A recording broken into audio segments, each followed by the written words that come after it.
Hello student, मैं एकता सिंह आप सभी का ज्ञान चैतन्य चैनल में बहुत-बहुत स्वागत करती हूँ। तो आज के इस टॉपिक में हम यूजीसी नेट जून का फर्स्ट शिफ्ट में जो पेपर हुआ था उसको डिस्कस कर रहे थे। 30 क्वेश्चन लगभग-लगभग हो गए थे हमारे। 31 से हम देखते हैं अब। तो यहाँ पर दिया गया है कि निम्नलिखित में से कौन-सा सही है? सबसे पहले है बाल गंगाधर तिलक। वह पहले व्यक्ति थे जिन्होंने किसानों के सूखा अथवा अकाल या महामारी कि उनकी फसल पैदा नहीं हो पाने की दशा में क्या किया, भू राजस्व का भुगतान नहीं करने की सलाह दी। तो ये ए हो गया। बी है कि जब वायसराय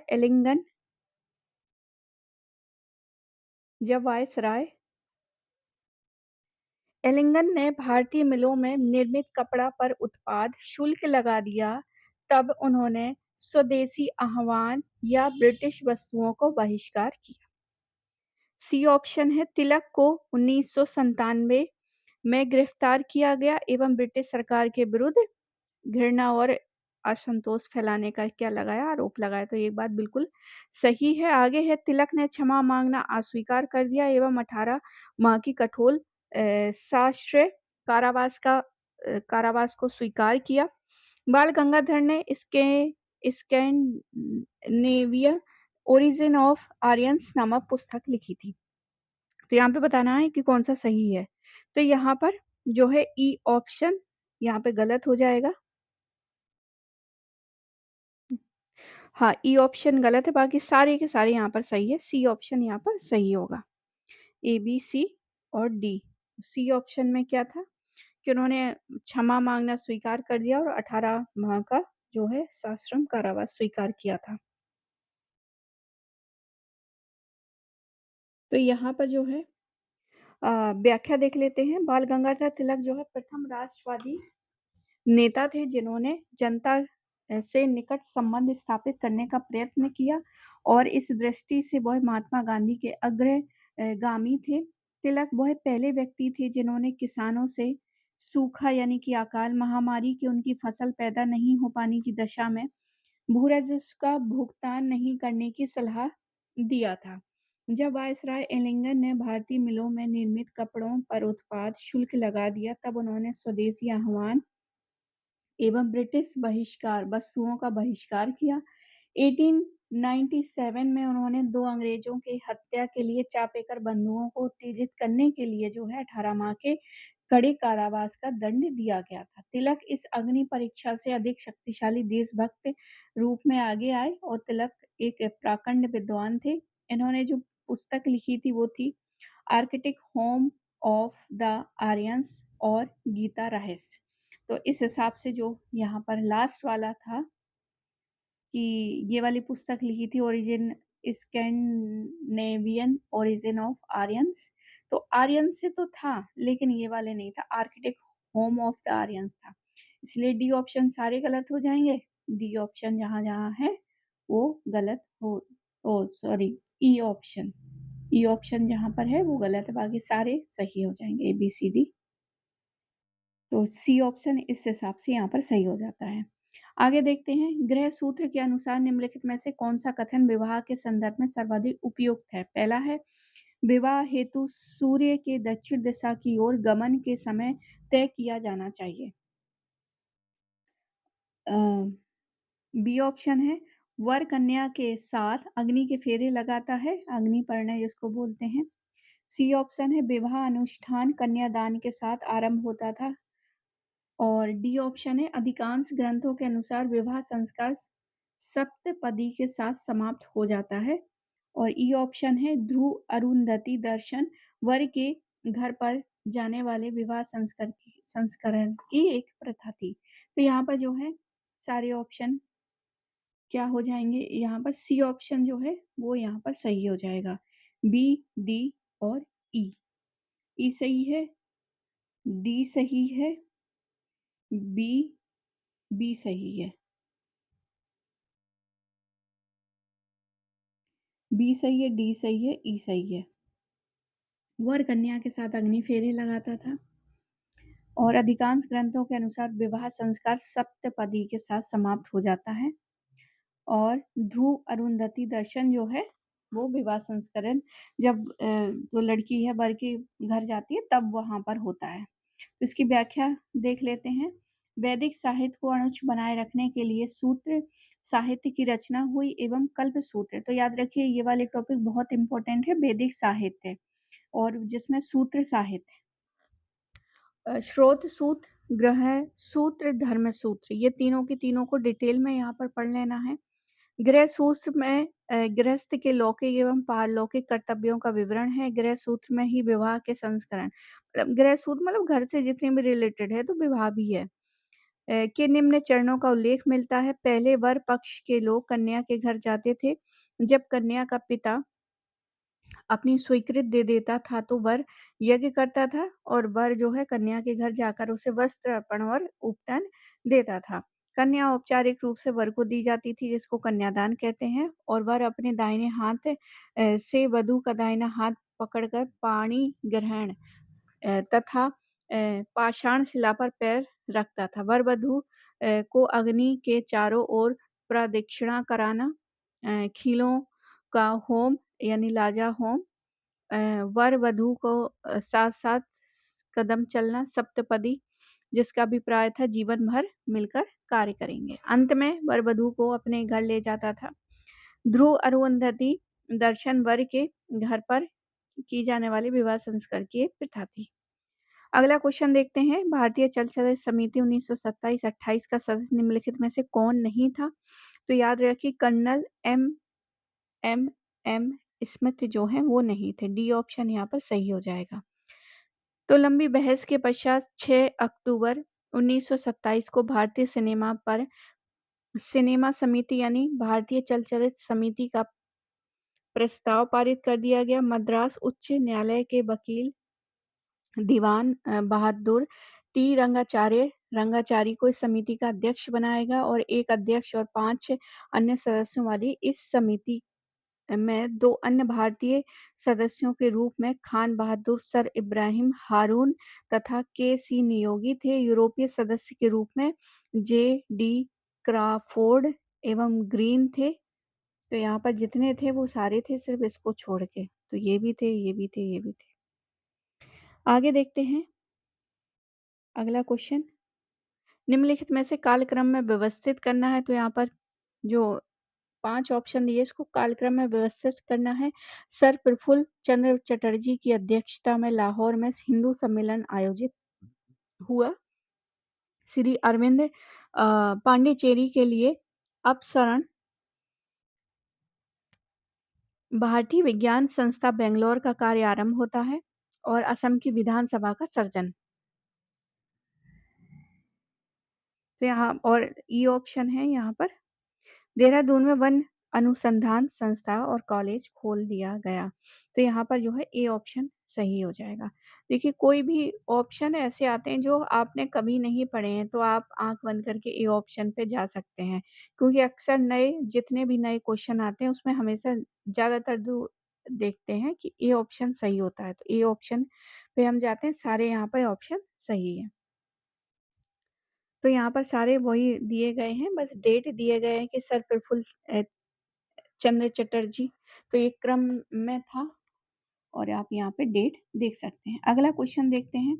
ये किसका भी कथन है कि शिवाजी का स्वरोज कुछ भी नहीं था, केवल वतन की प्रतिकृति था? तो आंसर हो जाएगा आंद्रे विंक का।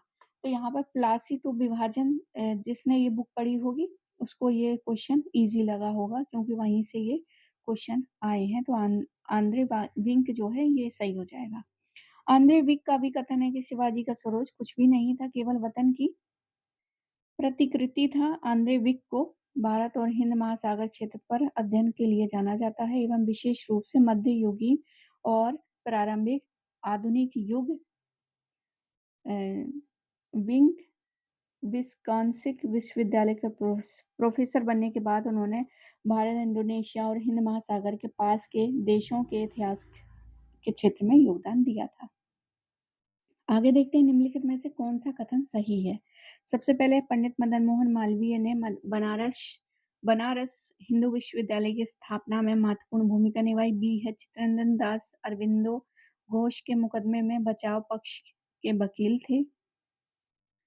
आगे है चित्तरंजन दास को प्यार से दीनबंधु कहा जाता था। दादा भाई नौरोजी हाउस ऑफ कॉमन के लिए चुने गए पहले भारतीय थे। बाल गंगाधर तिलक को अशांति का जनक कहा जाता है। तो सी और ई,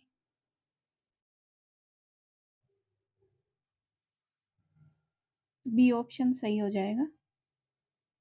बी ऑप्शन, सी तो एकदम एकदम सही है, तो यहाँ पर B option, A B D, C option यहाँ पर गलत है।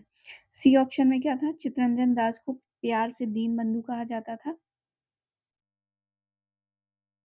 तो दीन बंधु नहीं, देश बंधु कहा जाता था, याद रखिए, देश बंधु कहा जाता था, इसलिए सी ऑप्शन जो है गलत हो जाएगा। आगे देखते हैं।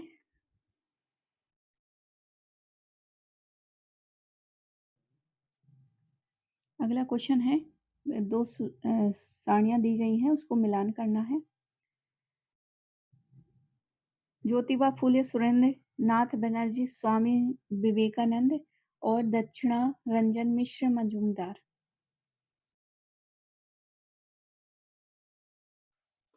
तो यहाँ पर अगर हम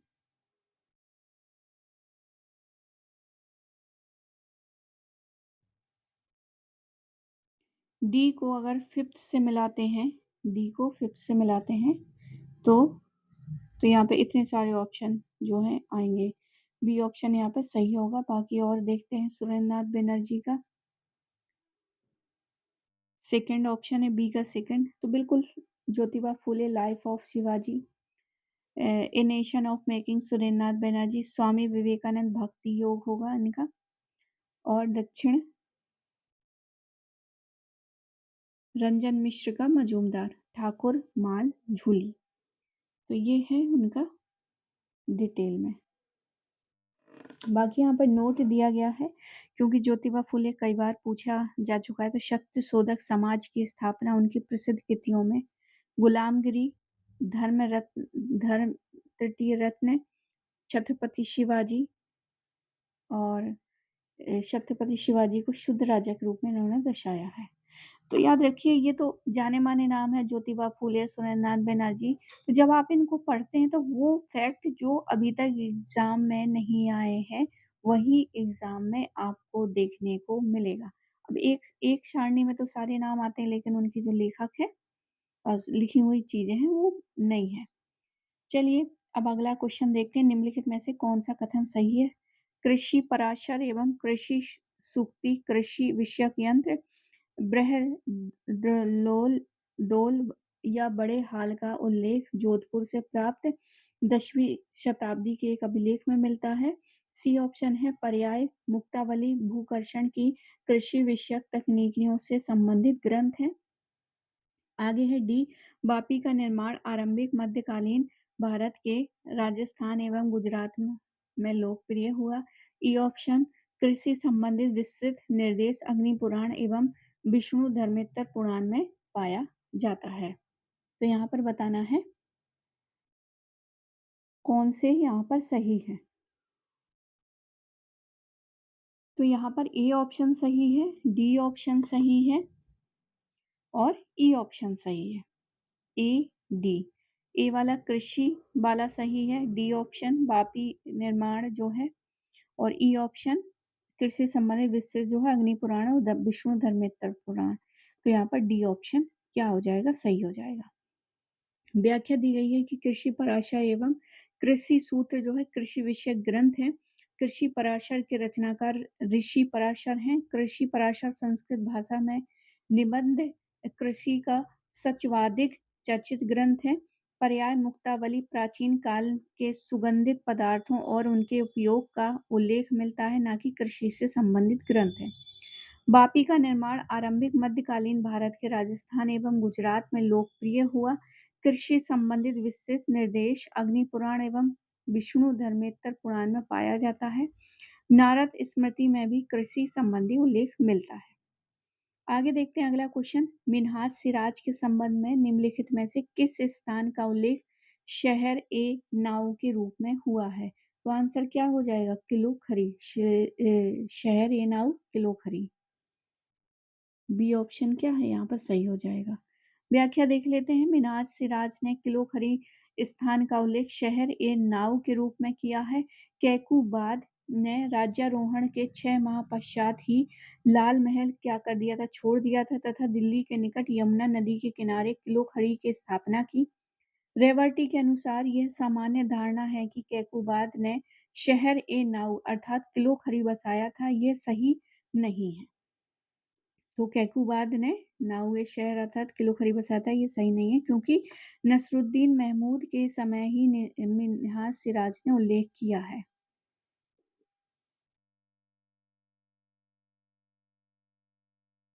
तो अगला देखते हैं। अगला क्वेश्चन है निम्नलिखित को कालक्रम में व्यवस्थित करना है।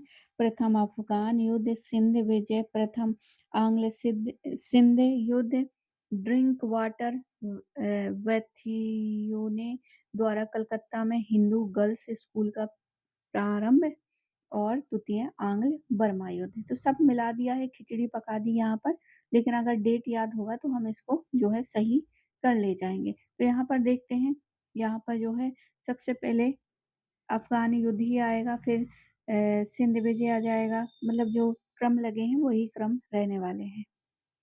बस यहाँ पर जो है डेट हमें याद रखनी है कि प्रथम अफगान युद्ध जो है 1839 में हुआ था। 1839 से स्टार्ट हुआ था। और सिंध विजय जो है 1843। और व्याख्या में देख लेते हैं। प्रथम आंग्ल युद्ध जो है 1945 से लेके और हिंदू गर्ल्स स्कूल का प्रारंभ 1849 में हुआ था। आगे देखते हैं अगला क्वेश्चन। अब जो व्याख्या है उसको आप देख लीजिए। प्राचीन भारत में निम्नलिखित कौन सा प्रांतीय बंदर मोतियों और मछलियों के लिए प्रसिद्ध था? तो आप लोगों को याद होगा पांड्य चेर, जब ये पढ़ते हैं ना उस समय ये जो भी हमारे दक्षिणवर्ती बंदरगाह हो गए या फिर साम्राज्य, तो उसमें ये नाम जरूर मिलता है। तो कोरकई हो गया। कोरकई जो है बंदरगाह मोतियों और मछलियों के लिए प्रसिद्ध था। संगम काल के हैं ये। पांडे की राजधानी मदुरै को उत्कृष्ट सूती वस्त्र का केंद्र के रूप में चित्रित किया गया। मोती उत्पादन, जहाज निर्माण भी उद्यम थे और बड़े जहाज जो है संगर, नॉट संगम, संगर है कहलाते थे। पांड्य राज्य में स्थित कोरकई यानी कोलची, कोलची आ जाए, कोरकई ये मोतियों के लिए उद्योग का केंद्र था। यहाँ के मोती जो है उत्पादन व मछलियों का जिक्र प्लिनी पेरिप्लस और अर्थशास्त्र में भी किया गया है। यहाँ से मोती निकालने का कार्य जो है बंदियों द्वारा किया गया था। अरिकामेडु, कावेरीपट्टनम, नौरा, तोंडी, मुशीरी, नेल्सिला, नेल्सिला, नेल्सिडा, ये सारे जो हैं बंदरगाह हैं संगम काल के। अगला क्वेश्चन है निम्नलिखित में से कौन से कथन सही हैं? सबसे पहले है 1649 में अंततः कंधार मुगलों के कब्जे में सफवियों के अधीन चला गया था। बी ऑप्शन है जहांगीर के शासनकाल में मुगल बंगाल पर अपना प्रभुत्व स्थापित करने में विफल रहे। सी ऑप्शन है शाहजहां के ने मेवाड़ के राजा राज सिंह पर चित्तौड़ पर पुनः किलेबंदी करने के विरुद्ध जो है कार्रवाई करवाए। तो यहाँ पर सही कथन बताने हैं। तो सही कथन बताने हैं और भी हैं। शाहजहां कुमायूं और गढ़वाल के राजाओं को मुगल अधिपत्य स्वीकार करने में विफल रहा। ई ऑप्शन है वर्ष 1632 में शाहजहां द्वारा हुगली पर किए गए आक्रमण का पुर्तगालियों द्वारा सफलतापूर्वक प्रतिरोध किया गया। तो आंसर डी यहाँ पर सही हो जाएगा, यानी ए और सी सही है। ए सही है, यानी कि 1649 में अंततः कंधार मुगलों के सफवियों के अधीन चला गया। और सी है शाहजहां ने मेवाड़ के राजा राज सिंह पर जो है चित्तौड़ पर पुनः किलेबंदी करने के लिए उनके विरुद्ध कार्यवाही की थी। व्याख्या देख लेते हैं। यहाँ पर वही व्याख्या है सारी की सारी कि मुगल बादशाह अकबर के समय बंगाल से अफगानों के शासन का अंत कर दिया गया था और 1576 में बंगाल एवं बिहार को मुगल साम्राज्य में विलय कर लिया गया। इसके बाद ही औरंगजेब के समय तक जो है बंगाल में मुगलों का प्रभुत्व बना रहा और शाहजहां ने 1632 में हुगली पर घेरा डालकर पुर्तगालियों को दंडित किया। इसी के समय जो है ईरान के शाह अब्बास द्वितीय ने मध्य एशिया में मुगलों की असफलता का लाभ उठाकर 1649 में कंधार को जीत लिया था। शाहजहां ने मेवाड़ शासक राणा जयसिंह पर चित्तौड़ पर पुनः जो है किलेबंदी करने के लिए उसके विरुद्ध कार्यवाही की तथा किलेबंदी न करने का आदेश दिया। शाहजहां कुमायूं और गढ़वाल के राजाओं को मुगल आधिपत्य स्वीकार कराने में सफल रहा और कुमायूं के राजा राज बहादुर चंद्र जो है सैन्य मदद का वचन दिया। अगला क्वेश्चन देखते हैं, सूची दी गई है उसका मिलान करना है। Yuval N Harari, V Gordon Childe, तो एंशियंट आपने पढ़ा होगा, तो वहां पे मैंने वी गार्डन चाइल्ड की बुक का नाम भी जो है वहां पे बताया था। आगे है ए एल वॉशम। ए एल वाशम वो है जो रोमिला थापर के क्या थे, गाइड्स थे। इनके अंडर में ही उन्होंने पीएचडी अपनी कंप्लीट किया था। ब्रियन एम फेगन, ब्रियन एम फेगन, तो इनकी बुक क्या कौन कौन सी है ये बताना है।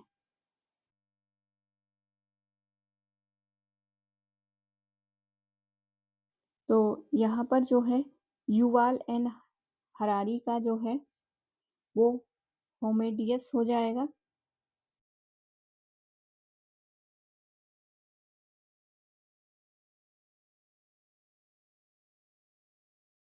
तो होमेडियस किसका हो जाएगा, युवाल एन हरारी का। उसके बाद जो है गार्डन चाइल्ड का हो जाएगा पीसिंग टुगेदर द पास्ट, ये हो जाएगा। उसके बाद जो है ए एल वाशम का a culture history of India, और डी ऑप्शन हो जाएगा हमारा, एक ही बचता है वो A option, people of the earth. तो इस हिसाब से हमारा बी ऑप्शन यहाँ पर सही हो जाएगा।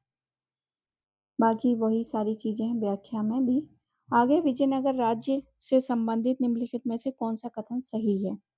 तो सबसे पहले है राज्य नामक प्रशासनिक इकाई प्रधानी कहे जाने वाले एक वरिष्ठ सरकारी अधिकारी के अधीन होता था। दूसरा है प्रत्येक राज्य का मुख्यालय सीमा कहलाता था।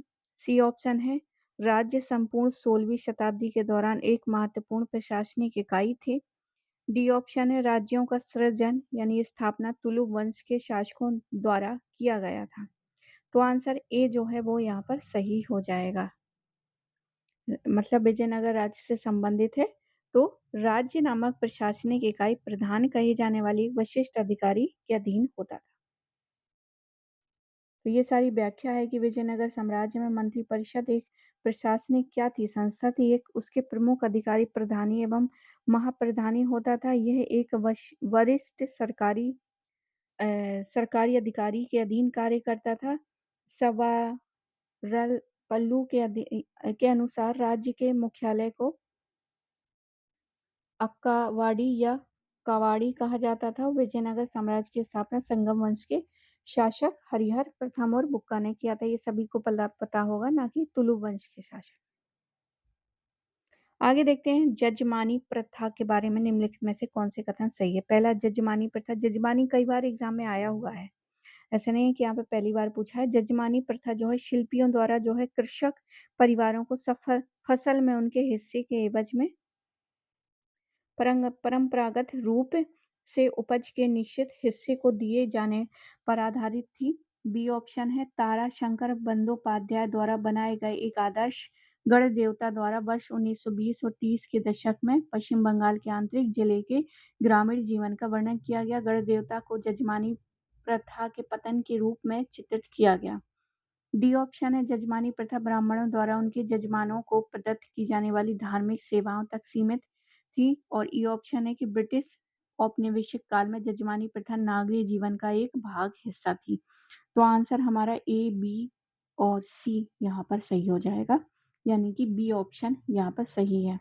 कौन कौन सा, पहला तो जजमानी प्रथा का ए ऑप्शन सही है।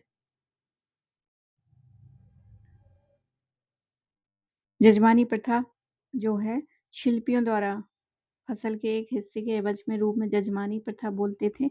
बी है, बी ऑप्शन ये कह रहा है कि गण देवता जो थे वो उनसे बंगाल के आंतरिक जिले में ग्रामीण जीवन का वर्णन किया। 20 और 30 के ताराशंकर बंदोपाध्याय में। बाकी सी ऑप्शन जो है ए, बी, सी तो सही है, ए, बी, सी। तो गण देवता को जजमानी प्रथा के पतन के रूप में चित्रित किया गया है। ये दोनों जो है सही थी। बाकी ना ये सही है, ना ये सही है। बी ऑप्शन सही हो जाएगा।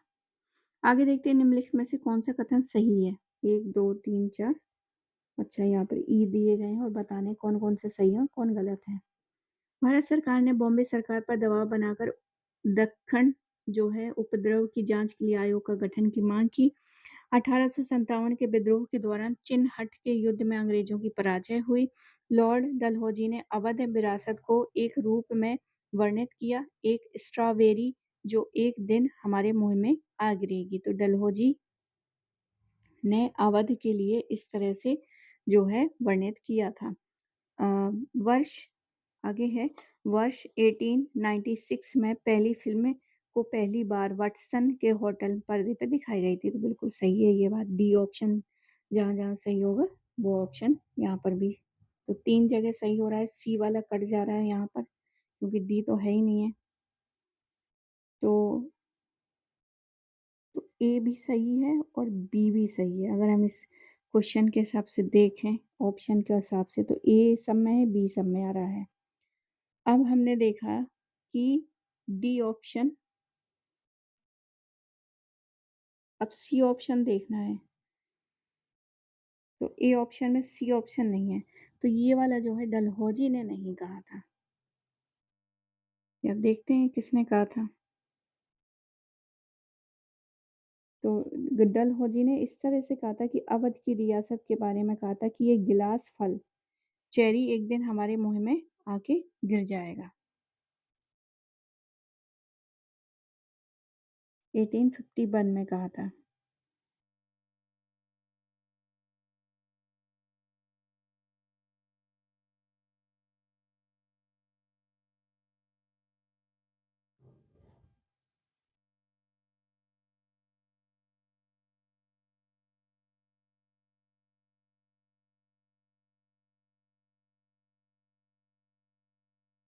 आगे देखते हैं।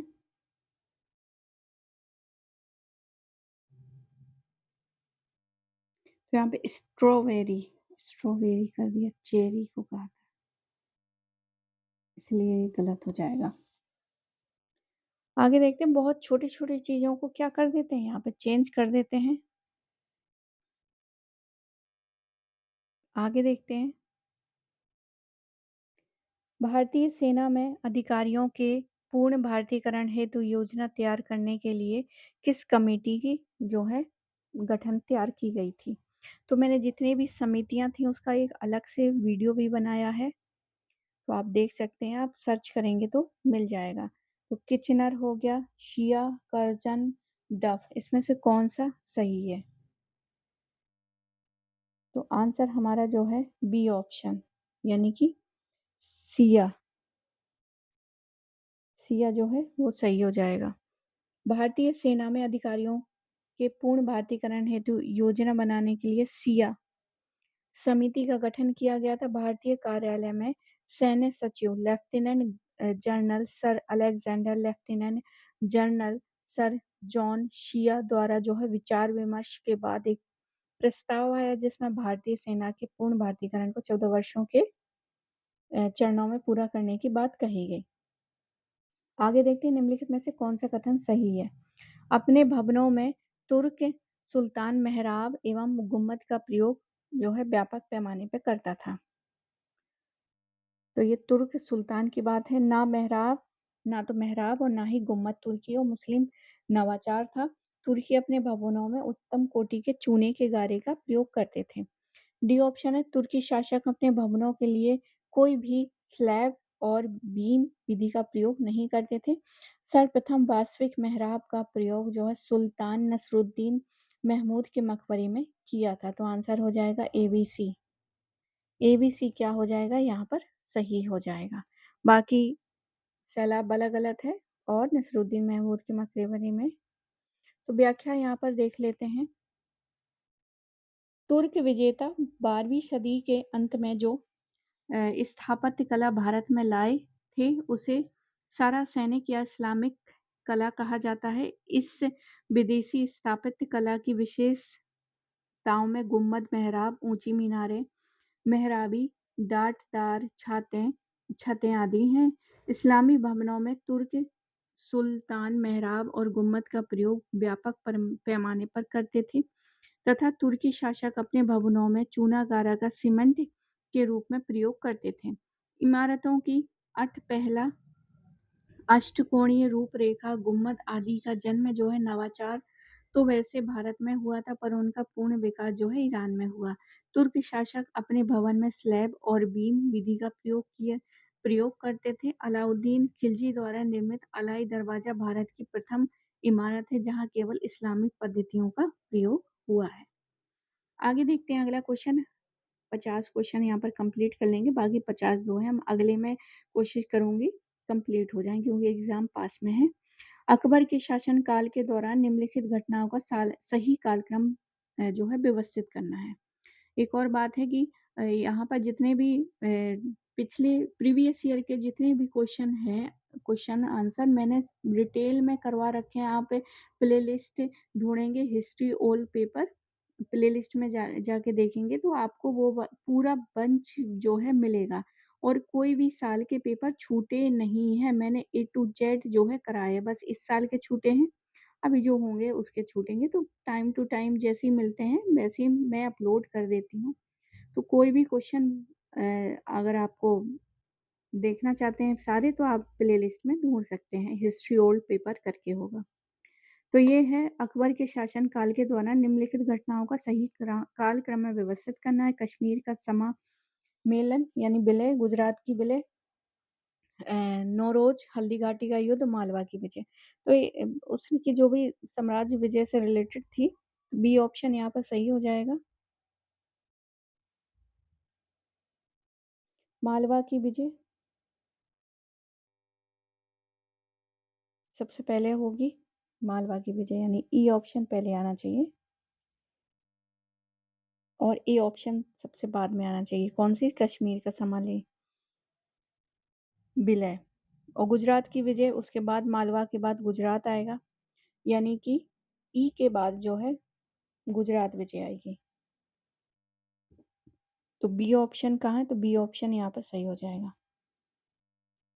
आगे देखते हैं लास्ट क्वेश्चन। निम्नलिखित फिल्मों के बारे में कौन से सही हैं ये बताने हैं।